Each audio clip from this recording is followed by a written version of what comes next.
হে রাসূল তোমায় ভালোবাসি, অন্তরে শুধুই মুখে নয়, জান্নাতের আশায় নয় হে রাসূল, জাহান্নাম কেউ ডরি না। আমার সন্তানটা বিদেশে গেছে, কফিল মায়া করে না, মহব্বত করে না। ও আল্লাহ, ও আল্লাহ, তাহাজ্জুদ নামাজে বইসা বইসা যদি চোখের পানি ফেলে সন্তানের জন্য কাঁদো আর বলো আল্লাহ, আমার যে সন্তান প্রবাসী আছে, ওই প্রবাসী সন্তানের যে কফিল মালিক আছে, ওই মালিকের মনটা গলাইয়া দাও, আমার সন্তানকে যেন সে মহব্বত করে। আল্লাহ, আল্লাহর ওলি হযরত ইব্রাহিম ইবনে আদহাম রাহমাতুল্লাহি আলাইহি বলেন, ওই ব্যক্তিকে বলেন, সমাজের মধ্যে যেভাবে কুকুর বেশি বাচ্চা দেয়, কিন্তু কুকুর বেশি কি হয় না, সমাজের মধ্যে বেশি কুকুর পাওয়া যায় না, সমাজের মধ্যে বেশি বেশি পাওয়া যায় ছাগল। এত সবের ছাগল প্রতি বছরে কুরবানি হয়, প্রতিদিন জবাই হয়, প্রতিটা গ্রামে, প্রতিটা গঞ্জে, প্রতিটা দেশের মধ্যে এত পরিমাণ ছাগল জবাই হয়, কিন্তু ছাগল তো দেখা যায় ছাগল শুধু বাড়তেই থাকে, বাড়তেই থাকে। ওই ব্যক্তি ডাক দিয়ে বলল, ইব্রাহিম ইবনে আদম রাহমাতুল্লাহি আলাইহি, ব্যাপারটা কি বুঝলাম না। তাহলে বরকত তুমি কেমনে বুঝবা? বরকত বুঝতে গেলে তাকাইয়া দেখুন ওই ছাগলটার দিকে। ছাগলের দিকে আমি কেমনে তাকাবো, কিভাবে তাকাবো? ছাগলের মধ্যে তো কোনো কিছুই পাই না। ছাগল, এত সব ছাগল প্রতিদিন জবাই হয়, তারপরও ছাগল সমাজের মধ্যে বেশি বেশি না, বেশি না। ছাগলের মধ্যে ছাগল কিন্তু প্রতিদিন ভারে বৃদ্ধি হয়। অর্থাৎ ইব্রাহিম ইবনে আদহাম রাহমাতুল্লাহি আলাইহি এই ঘটনা দ্বারা আমাদের সমাজের মধ্যে বোঝাতে চান। ইব্রাহিম ইবনে আদহাম রাহমাতুল্লাহি আলাইহি ওই ব্যক্তিকে ডাক দিয়ে বলেন, ও ব্যক্তি, ও বাবা, তুমি জানো না এই ছাগল প্রতিদিন যখন মাঠে ঘাটে ঘাস খাইতে যায়, ঘাস খেয়ে যখন মাগরিবের নামাজের সময় হয়ে যায়, মাগরিবের নামাজের সময় মালিকে ডিগরা থেকে ছুটাইয়া নিয়ে আসে, ছাগলের ঘরের মধ্যে থাকে থালাবদ্ধ করে। যখন মালিক ঘরের মধ্যে চলে যায়, তখন ওই ছাগলটা ঘুমিয়ে পড়ে। ঘুমিয়ে যাওয়ার পরে আবার যখন মাগরিবের সময় হয়, যখন মাগরিব থেকে সারা রাত্র চলে যায়, সারা রাত্র ঘুমিয়ে পড়ে, মাগরিব থেকে নিয়ে যখন ফজরের আজান পর্যন্ত খুব গভীর মনোযোগ দিয়া খেয়াল করে শুনুন। এই ঘটনার মাধ্যমে আমাদের শিক্ষণীয় বিষয় আছে, হাদিস শরীফের মধ্যে আছে, হাদিসের মধ্যে আমি পড়ে যাব। ইব্রাহিম ইবনে আদহাম রাহমাতুল্লাহি আলাইহি ওই ব্যক্তিকে বললেন যে দেখুন, তাকাইয়ে দেখুন, ছাগলটা যখন মাগরিবের সময় ঘাস খেয়ে তার পেট ভরে যখন মালিকের বাড়িতে আসে, একদম ঘুমায়। ফজরের আজান যখন মুয়াজ্জিন সাহেব আজান দেয়, ফজরের আজানের সময় তার ঘুম ভেঙে যায়। ঘুম ভাঙার পরে সে আল্লাহর রহমতের অধীনে থাকে। অর্থাৎ ফজরের নামাজ, সালামুন হিয়া হাত্তা মাতলাইল ফজর। আল্লাহ রাব্বুল আলামিন বলেন, বান্দা, ফজরের সময় রহমতের মৃদু মৃদু হাওয়া লাগে। ওই হাওয়াটা যখন তুমি ফজরের নামাজ পড়বা, ফজরের নামাজ পড়লে মৃদু হাওয়াটা, অর্থাৎ তোমার শরীরের মধ্যে বরকত হবে, তোমার হায়াতে বরকত হবে, রিজিকে বরকত হবে।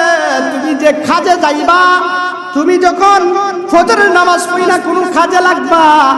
আমরা আগেকার দেখতাম ফজরের নামাজের পরে মানুষ যখন দিনে খাড়া যাইতো, মানুষ দান খাড়া যাইতো, তখন বেশি বেশি বরকত হইতো। এখন বরকত হয় না। তার কারণ কি? তার কারণ হচ্ছে এখন সারা রাত সিরিয়াল দেখা রাত্র 12টা-1টা পর্যন্ত হযরত আল্লাহর ওলি ইব্রাহিম ইবনে আদহাম রাহমাতুল্লাহি আলাইহি ঘটনার মধ্যে সারা বিশ্ববাসীর জন্য হেদায়েত, বিশ্ববাসীর জন্য শিক্ষণীয় একটা বিষয় রাখছেন। কি শিক্ষণীয় বিষয়টা হচ্ছে, ইব্রাহিম ইবনে আদহাম রাহমাতুল্লাহি আলাইহি ওই ব্যক্তিকে বললেন, দেখো, ছাগল মাগরিবের সময় ঘুমিয়ে যায়, ছাগল মাগরিবের সময় ঘুমিয়ে যায়, ফজরের নামাজের সময় উঠে। আর একটা কুকুর, সমাজের মধ্যে কুকুর কেন কম? ইব্রাহিম ইবনে আদহাম রাহমাতুল্লাহি আলাইহি বলেন, কুকুর সারা রাত্র ঘুরে না, সারা রাত্র ঘুমায় না, শুধু গেউ গেউ করে, সারা রাত্র বাড়িতে শুধু ঘুরে, এই বাড়ি থেকে সেই বাড়ি যায়। দেখবেন সমাজের মধ্যে যত কুকুর, কুকুর দেখবেন এই বাড়ি থেকে সেই বাড়ি যায়, খাবারের অন্বেষণে সে এই বাড়ি থেকে সেই বাড়ি যায়, অর্থাৎ আস্থা গ্রাম ঘুরে, দল বেঁধে বেঁধে কুকুর ঘুরে, দল বেঁধে বেঁধে কুকুর ঘুরে, অর্থাৎ সারা রাত্র তার ঘুম নাই। যখন ফজরের নামাজের সময় হয়ে যায়, ফজরের নামাজের সময় হয়ে যায়, তখন কুকুর ঘুমায়। শিক্ষণীয় বিষয় হচ্ছে, হযরত ইব্রাহিম ইবনে আদহাম রাহমাতুল্লাহি আলাইহি ওই ব্যক্তিকে বললেন, রে বাবা, এই যে কুকুর সারা রাত্র ঘুমাইছে, যে সময়ে বরকত হবে, আল্লাহ যে বলেছেন সালামুন হিয়া হাত্তা বাতলাইল ফাজর, আল্লাহ যে বলেছেন ফজরের নামাজের সময় রহমত হবে, বরকত হবে, ওই বরকতের সময় তুমি বরকত আল্লাহ বন্টন করে, রহমত বন্টন করে, ওই রহমত বন্টনের সময় যদি তুমি ঘুমিয়ে পড়ো, কিভাবে তুমি রহমত পাইবে, বরকত পাইবে? আমরা তো মনে করি যে হুজুরের বেতনে মাত্র 7-8 হাজার বেতনে হুজুর অনেক টাকা পেয়ে যায়, আমার টাকা, আমি 50,000 টাকা, 1 লক্ষ টাকা রুজি করে, আমার টাকা কোনো বরকত নাই। বাবা খেয়াল করে এই ঘটনাটা যদি শুনেন, ইব্রাহিম ইবনে আদহাম রাহমাতুল্লাহি আলাইহি বলেন, আল্লাহর হাবিব রাহমাতুল লিল আলামিনের সুন্নাত হচ্ছে এশারের নামাজের পরে যদি কোনো কাজ না থাকে, তাহলে তুমি সাথে সাথে ঘুমিয়ে পড়বা, সাথে সাথে ঘুমানোর চেষ্টা করবা, সাথে সাথে যদি তুমি ঘুমিয়ে যাও, তাহলে ফজরের নামাজ পড়তে তোমার জন্য সহজ হয়ে যাবে। জুড়ে জুড়ে বলুন সুবহানাল্লাহ। আল্লাহর হাবিব রাহমাতুল লিল আলামিন বলেন, ফজরের নামাজের সময় হয়ে গেলে, ফজরের নামাজের আগে যদি তাহাজ্জুদ নামাজে দাঁড়িয়ে যাও, আর আমি আল্লাহর কাছে তাহাজ্জুদ নামাজ পড়ে পড়ে যদি আল্লাহর কাছে মোনাজাত করো, যেই সময় আমি আল্লাহ রাব্বুল আলামিন রহমত নাযিল করি, রহমত বরকত বর্ষণ করি, ওই সময় যদি আমি আল্লাহর কাছে গভীর রাত্রিতে হাত তুইলা আমি আল্লাহর কুদরতি পায়ের দিকে তাকাইয়া আমি আল্লাহর কাছে যদি হাত তোলো, আল্লাহ আমার সন্তানের চাকরি নাই,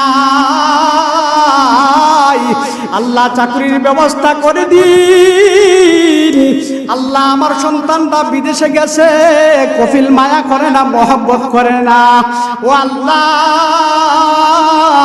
ও আল্লাহ, তাহাজ্জুদ নামাজে বইসা বইসা যদি চোখের পানি ফেলে সন্তানের জন্য কাঁদো, আর বলো আল্লাহ, আমার যে সন্তান প্রবাসী আছে, ওই প্রবাসী সন্তানের যে কফিল মালিক আছে, ওই মালিকের মনটা গলাইয়া দাও, আমার সন্তানকে যেন সে মহব্বত করে। আল্লাহ, আমি তোমাকে মহব্বত করি, মায়া করি। আল্লাহ, আমি দৈনিক 5 ওয়াক্ত নামাজ পড়ি, আল্লাহ রোজা রাখি, আল্লাহ সত্য কথা বলার চেষ্টা করি, কোনো মানুষের গীবত করি না, পরনিন্দা করি না, আল্লাহ সুদ খাই না, ঘুষ খাই না, মদ খাই না। আল্লাহ, আপনি আমাকে ভিক্ষা দেন, আমার সন্তানের সুখ শান্তি ফিরিয়ে দেন। আল্লাহ, আমার সন্তানের ভালো একটা চাকরির ব্যবস্থা করে দিন। এই মালিক যদি ভালো না হয়, আল্লাহর কাছে তাহাজ্জুদ নামাজের মধ্যে বৈশা বৈশা কাঁদো আর সুখের পানি ফালাও, বলো আল্লাহ, আমার সন্তান প্রবাসে গেছে, মালিক ভালো না, আল্লাহ তোমার কাছে বিচার দিলাম, এত লক্ষ টাকা খরচ করে আমার সন্তান প্রবাসে গেছে, 4 লক্ষ 5 লক্ষ টাকা খরচ করে গেছে, আল্লাহ আমার সন্তানকে যদি তুমি, এই মালিক যদি ভালো না হয়, আরেক মালিক ভালো হলে, আল্লাহ যেভাবে সেট আপ করলে, যেভাবে কফিল ধরলে, আল্লাহ তুমি রাজি খুশি হও, সন্তুষ্ট হও, আল্লাহ এমন মালিকের কাছে নিয়ে পৌঁছাও।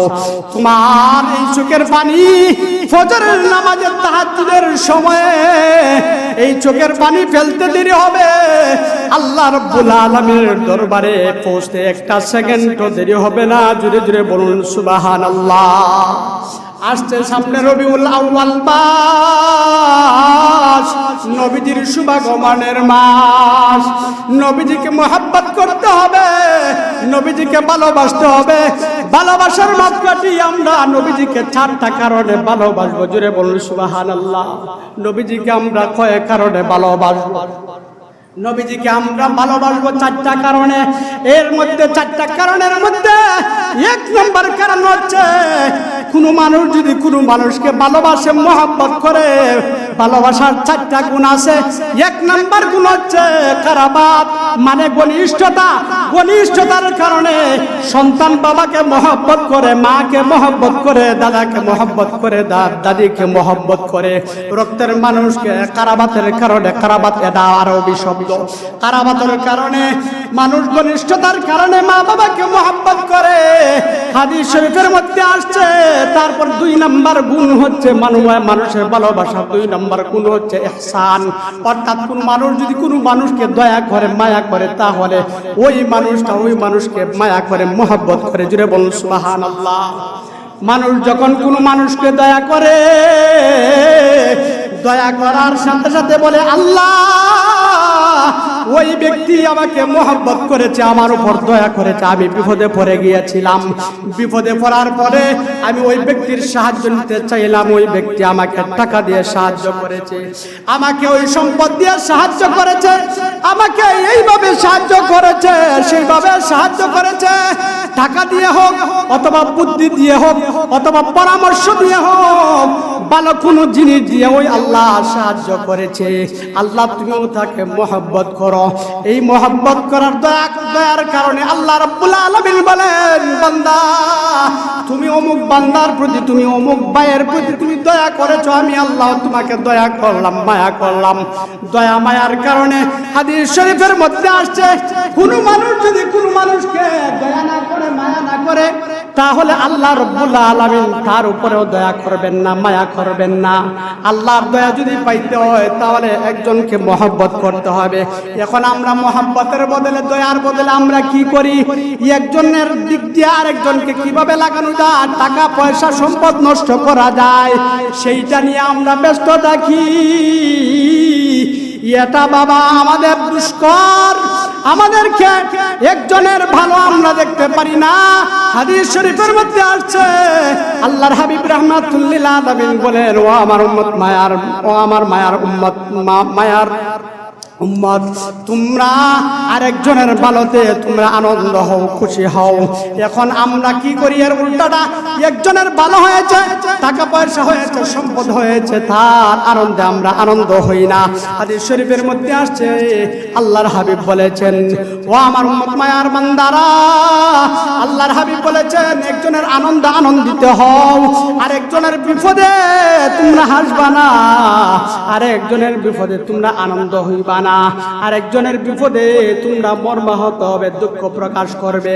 এখন যদি আমরা কোন মানুষ বিপদে পড়ে যাই, বিপদের মধ্যে আমরা কিন্তু হাসতে হাসতে আমরা শেষ। হাদিস শরীফের মধ্যে আসছে, আল্লাহর হাবিব রাহমাতুল লিল আলামিন বলেন যে মুমিন ততক্ষণ পর্যন্ত কোনো মানুষ মুমিন হতে পারবে না যতক্ষণ পর্যন্ত সে তার ভালো না দেখবে। হাদিস শরীফের মধ্যে আসছে, একজন মুসলমান অপর মুসলমানের ভাই, একজনের হাসিতে আরেকজন হাসবে, আরেকজনের কান্নাতে আরেকজন কানবে। অর্থাৎ মুসলমান ঐক্য থাকতে হবে কিয়ামতের আগ পর্যন্ত। জুড়ে জুড়ে বলুন সুবহানাল্লাহ। হে রাসূল তোমায় ভালোবাসি, অন্তরে শুধুই মুখে নয়, জান্নাতের আশায় নয় হে রাসূল, জাহান্নাম কেউ ডরি না। জুড়ে জুড়ে আমার সাথে একটু বলুন, হে রাসূল তোমায় ভালোবাসি, অন্তরে শুধুই মুখে নয়, জান্নাতের আশায় নয় হে রাসূল, জাহান্নাম কেউ ডরি না। তোমায় পাওয়ার আশায় মন ছুটে যায় মদিনায়, তোমায় পাওয়ার আশায় মন ছুটে যায় মদিনায়। এই আশিকের দিদার দাও না, আর দূরে তাকিও না। এই আশিকের দিদার দাও না, আর দূরে তাকিও না। তোমার ওই নাম শুনিলাম, এই চোখে দেখলাম না। তোমার ওই নাম শুনিলাম, এই চোখে দেখলাম না। হাতির তানের সুর যদি শুনে থাকো, একবার দেখা দাও না। হে রাসূল তোমায় ভালোবাসি, অন্তরে শুধু মুখে নয়, জান্নাতের আশায় নয়। হে রাসূল সাল্লাল্লাহু মাওলানা মুহাম্মদ ওয়া আলা আলি সাইয়্যিদিনা।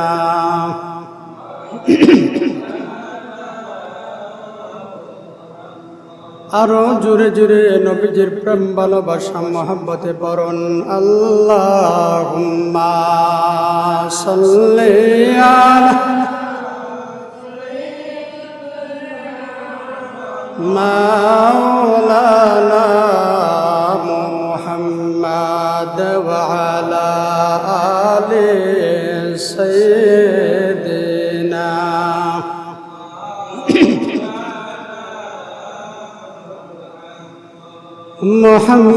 मोहम्मद में आकर कुफर को मिटाया,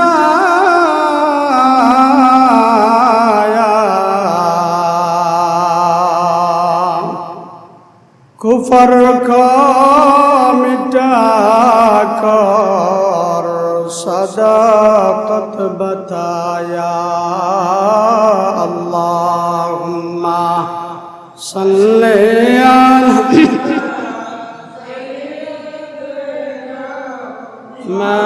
मौलाना मुहम्मद व अला आलि सय्यिदिना।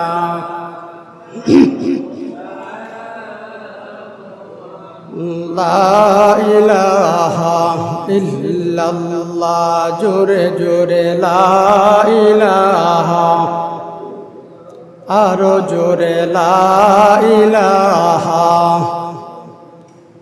ओ ला इलाहा इल्लल्लाह, ला इलाहा इल्लल्लाह, ला इलाहा इल्लल्लाह, ला इलाहा इल्लल्लाह, ला इलाहा। বলুন এই কালিমা মানবে যারা, কাজে লাগবে মরণ বেলা। এই কালিমার রৌশনীতে, এই কালিমার রৌশনীতে কবর হবে উজালা। লা ইলাহা ইল্লাল্লাহ, লা ইলাহা লা ইলাহা ইল্লাল্লাহু মুহাম্মাদুর রাসূলুল্লাহ সাল্লাল্লাহু আলাইহি ওয়াসাল্লাম। মুআজ্জাজ হাজিরিন, সম্মানিত মুসলিয়ান কিরাম, মহান আল্লাহ রাব্বুল আলামিনের দরবারে অসংখ্য অগণিত শুকরিয়া যে আল্লাহ রাব্বুল আলামিন আজকে আমাদেরকে অত্যন্ত মায়া এবং দয়া করে অনুগ্রহ করে বড় ভালোবেসে সফর মাসের শেষ জুমাবারে, আর জুমাবার হবে না, এই সফরের মাসে আর জুমাবার নাই, আজকে 27 তারিখ সফর মাসে হতে পারে আগামী রবিবারেই সফর মাস অতম্মাত বিল খায়ের মানে শেষ হতে পারে। এই সফরের মাসের শেষ জুমাবারে আল্লাহ রাব্বুল আলামিন আমাদেরকে দয়া করে, মায়া করে, অনুগ্রহ করে, ভালোবেসে আল্লাহর ঘর মসজিদে নিয়ে উপস্থিত করেছেন। এই জন্য মহান আল্লাহ রাব্বুল আলামিনের দরবারে অসংখ্য অগণিত শুকরিয়া। জুড়ে বলি আলহামদুলিল্লাহ, আরো জুড়ে বলুন আলহামদুলিল্লাহ। উচ্চ আওয়াজে বলবেন, মুখটার কিছু নাড়াচাড়া দিবেন, একটু নাড়াচাড়া দিয়ে সুবহানাল্লাহ, আলহামদুলিল্লাহ, আল্লাহু আকবার বলবেন। সুবহানাল্লাহ, আলহামদুলিল্লাহ বললে ফায়দা হবে কি? বলা হয়েছে উহুদ পাহাড় পরিমাণ দান সদকা আল্লাহর রাস্তায় করলে যে পরিমাণ সওয়াব হবে, সেই পরিমাণ সওয়াব আল্লাহ তাআলা নামায় আমলের মধ্যে দিবেন। জুড়ে বলুন সুবহানাল্লাহ। আমার প্রাণের মায়েরা, প্রাণের বাবারা, আস্তে আস্তে সফর মাস চলে যাচ্ছে, আমাদের কোনো খবর নাই। আমরা এখনো ঘুমে বিমূঢ়, ঘুমের ঘরে এখনো আমরা আছি। রাত্র চলে যায়, আমরা কোন দিক দিয়ে আমরা টের পাই না। রাত্র কোন দিকে যায় আমরা বলতে পারি না, আমরা গাফেল হয়ে গেছি। শয়তান আমাদেরকে 24 ঘন্টা পরিচ্ছন্ন দেয়। শয়তান আমাদেরকে ধোঁকা দিয়ে কোরআন হাদিস থেকে দূরে সরিয়ে রাখছে, আমাদের খবর নাই, খেয়াল নাই। আমি আপনাদেরকে একটা ঘটনা এক্সাম্পল স্বরূপ বলি। আল্লাহর একজন ওলি হযরত ইব্রাহিম ইবনে আদহাম রাহমাতুল্লাহি আলাইহি, জগৎ বিখ্যাত একজন আল্লাহর ওলি হযরত ইব্রাহিম ইবনে আদহাম রাহমাতুল্লাহি আলাইহির দরবারে এক লোক গিয়া বলল, গো আল্লাহর ওলি ইব্রাহিম ইবনে আদহাম, মনে হয় আমাদের মধ্যে বরকত নাই, বরকত উঠে গেছে। বলতেছে কি? মনে হয় আমাদের মধ্যে কোনো বরকত নাই। খুব গভীর মনোযোগ দিয়া কথাগুলি শুনবেন, গভীর মনোযোগ দিয়া মনের কান লাগাইয়া কথাগুলা শুনবেন। আল্লাহর ওলি হযরত ইব্রাহিম ইবনে আদহাম রাহমাতুল্লাহি আলাইহির দরবারে, আল্লাহর ওলির দরবারে মানুষ গিয়া মনের কথা বলে, দুঃখ সুখ গিয়া শেয়ার করে। আল্লাহর ওলিদের দরবারে যদি স্বপ্নই হোক আর দুঃখ সুখ চাই, আপনি বলুন, আল্লাহর ওলিরা আপনাকে একটা বুঝ দিয়ে দিবে, কোরআন হাদিস মোতাবেক আপনাকে সমাধান দিয়ে দিবে। ঠিক ওই সময়ে হযরত ইব্রাহিম ইবনে আদহাম রাহমাতুল্লাহি আলাইহির দরবারে এক লোক গিয়া বলতেছে, ওগো আল্লাহর ওলি ইব্রাহিম ইবনে আদহাম, ওগো আল্লাহর ওলি ইব্রাহিম ইবনে আদহাম, মনে হয় বরকত উঠে গেছে, আমাদের সমাজে কোনো বরকত নাই। ইব্রাহিম ইবনে আদহাম রাহমাতুল্লাহি আলাইহি বললেন, কিভাবে তুমি বুঝলা যে সমাজ থেকে বরকত উঠে গেছে? তুমি আমাকে একটু বলো। যদি বরকত থাকতো তাহলে সব কাজের মধ্যে বরকত থাকতো, এখন তো আমি তো দেখি না কোনো বরকত। আল্লাহর ওলি হযরত ইব্রাহিম ইবনে আদহাম রাহমাতুল্লাহি আলাইহি বলেন, ওই ব্যক্তিকে বললেন, আপনি কি কুকুর ছিলেন? কুকুর। ইব্রাহিম ইবনে আদহাম রাহমাতুল্লাহি আলাইহির প্রশ্নের জবাবে বলল, হ্যাঁ আমি কুকুরকে চিনি, কুকুরকে আমি দেখেছি। কয় ছাগল চিনেননি? ছাগল। কয় হ্যাঁ আমি কুকুরও চিনি, ছাগলও চিনি। ব্যাপারটা কি আপনি আমাকে খুলে বলুন। আল্লাহর ওলি হযরত ইব্রাহিম ইবনে আদহাম রাহমাতুল্লাহি আলাইহি বলেন, পশুদের মধ্যে কুকুর আর ছাগল দুইটা প্রাণী তো অবশ্যই আপনি চিনেন। এই দুইটা প্রাণীর মধ্যে কোন প্রাণীটা বাচ্চা দেয় বেশি? ইব্রাহিম ইবনে আদহাম রাহমাতুল্লাহি আলাইহি বলেন, কোন প্রাণীটা বেশি বেশি বাচ্চা দেয়? কয় ওগো আল্লাহর ওলি, সারা জীবন দেখেছি কুকুর বেশি বেশি বাচ্চা দেয়। আল্লাহর ওলি হযরত ইব্রাহিম ইবনে আদহাম রাহমাতুল্লাহি আলাইহি বলেন, তাহলে আপনি যদি আপনার কথা অনুযায়ী যদি কুকুরে বাচ্চা দেয় বেশি আর ছাগলে বাচ্চা দেয় কম, আচ্ছা বলুন তো দেখি সমাজের মধ্যে কুকুর বেশি না ছাগল বেশি?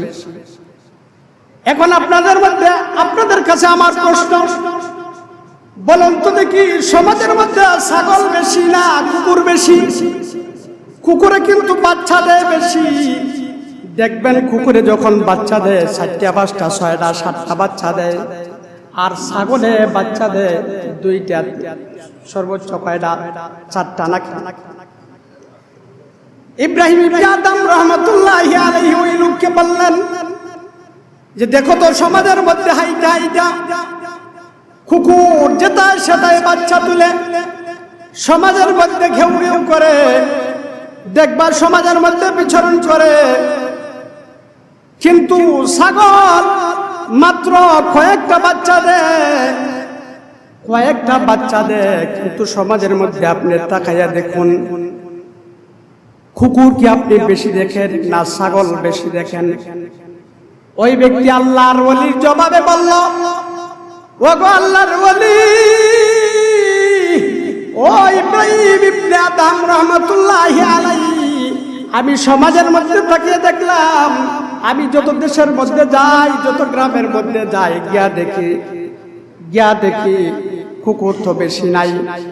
অর্থাৎ ইব্রাহিম ইবনে আদহাম রাহমাতুল্লাহি আলাইহি বলেন,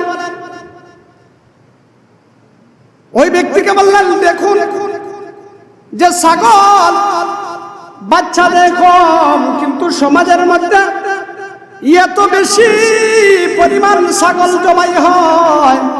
আমরা যখন কুরবানি করি, কুরবানির সময় ছাগল জবাই হয়, একই টাইমে একই দিনে হাতির টান যেভাবে বকরি ছাগল জবাই হয়, কটিয়াদি বাজারেও সেইভাবে ছাগল জবাই হয়। অর্থাৎ আপনি বাজারে যদি যান, আপনি যখন বকরির গোশত কিনবেন, ছাগলের গোশত কিনবেন, তখন আপনি প্রতিদিনই দেখবেন ছাগলের গোশত পাওয়া যায়। অর্থাৎ ছাগল আপনি একদিনও দেখবেন না যে গোশত পাওয়া যায় না। প্রতিদিন ছাগল জবাই হয়, ছাগলের গোশত পাওয়া যায়, প্রতিদিন ছাগল জবাই হয়, হাটে ঘাটে সব জায়গায় ছাগল পাওয়া যায়। তাহলে আপনি কি বুঝুন? আল্লাহর ওলি ইব্রাহিম ইবনে আদহাম রাহমাতুল্লাহি আলাইহি বললেন, আপনি আমাকে কি বোঝাতে চান?